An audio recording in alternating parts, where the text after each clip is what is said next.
तो देखिए, अयोध्या में श्री राम जन्मभूमि तीर्थ क्षेत्र ट्रस्ट की बैठक में महासचिव चंपत राय और ट्रस्टी अनिल मिश्रा का इस्तीफा मंजूर कर लिया गया।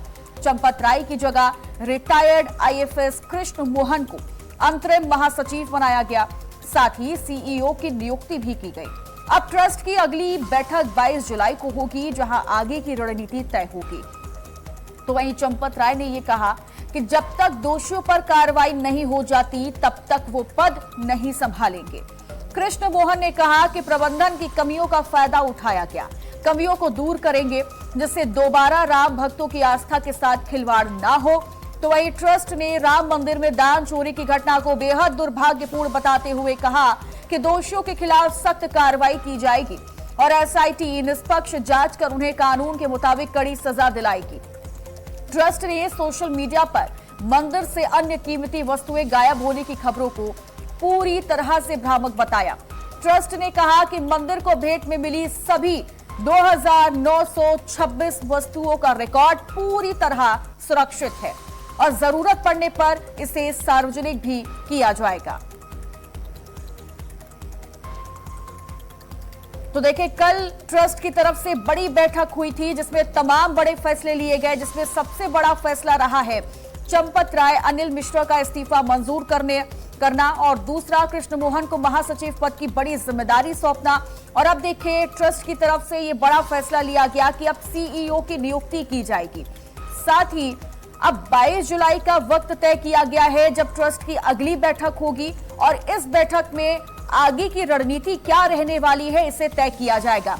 लेकिन दूसरी ओर चंपत राय की ओर से भी देखिए बड़ी बात कही गई। उन्होंने ये कहा है कि जब तक दोषियों पर कार्रवाई नहीं हो जाती, जितने लोग राम मंदिर चढ़ावा चोरी में शामिल रहे हैं उन पर कार्रवाई नहीं हो जाती, तब तक वो पद नहीं संभालेंगे।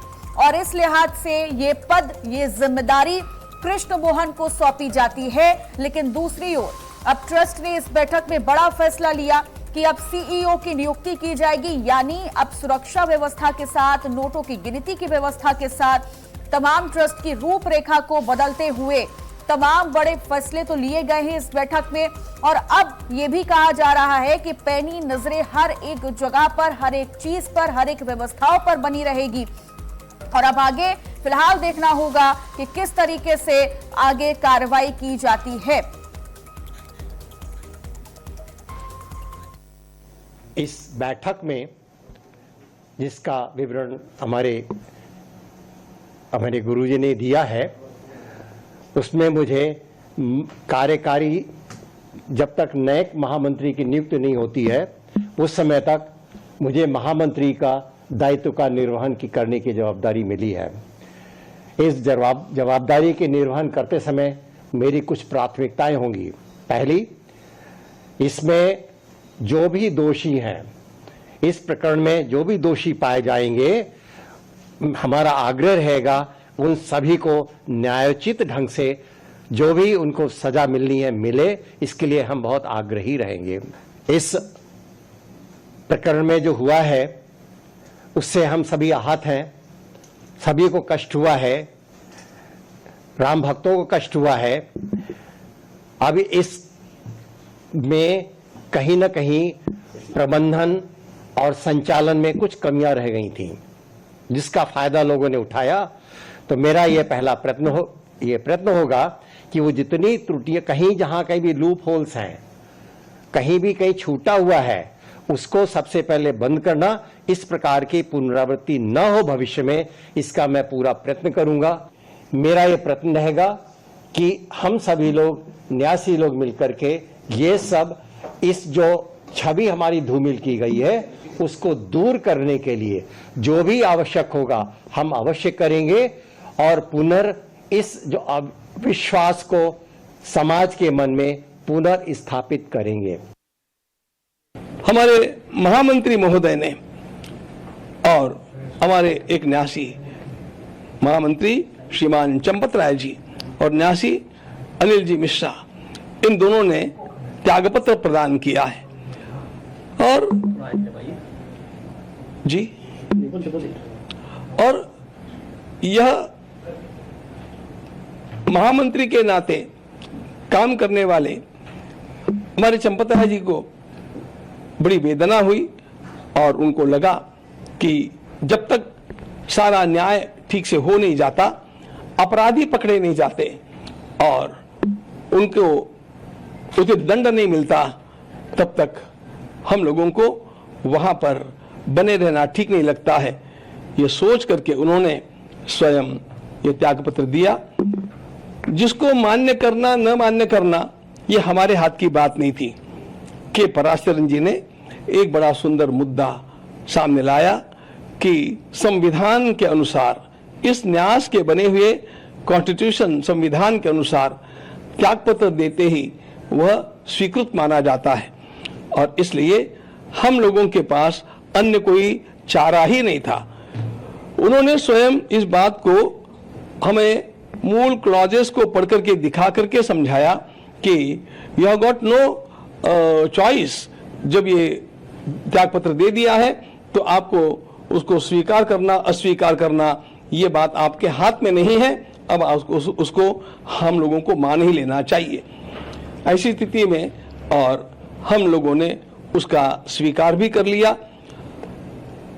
उस समय हमने चंपत राय जी के द्वारा की गई सेवा का अभिनंदन भी किया। उदार अंतःकरण से उन्होंने स्वयं इस प्रकार का निर्णय लिया। उन्होंने राम मंदिर के निर्माण के लिए इतने वर्षों तक, आरंभ से लेकर जब यहाँ पर इस प्रकार की कोई हलचल भी नहीं थी, तब से लेकर के आज तक का कार्य उन्होंने किया है।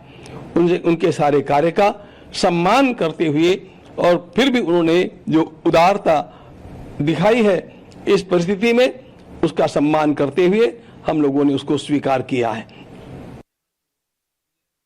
रामलला के सब ट्रस्टी भी लोग आ गए थे।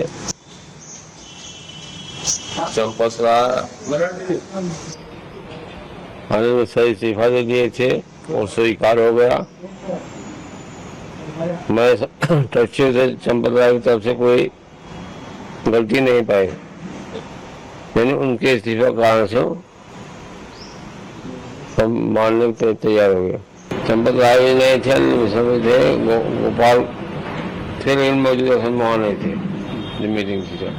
चंपत राय कोई गलती नहीं मिली, हम कहे कि इनको रख लिया जाए, लेकिन जन्मभूमि जो मुकदमा देखने वाले वकील थे उनके पास फोन आया कि जिसे वो लिखित दे दिए हैं उसको मान लेना चाहिए।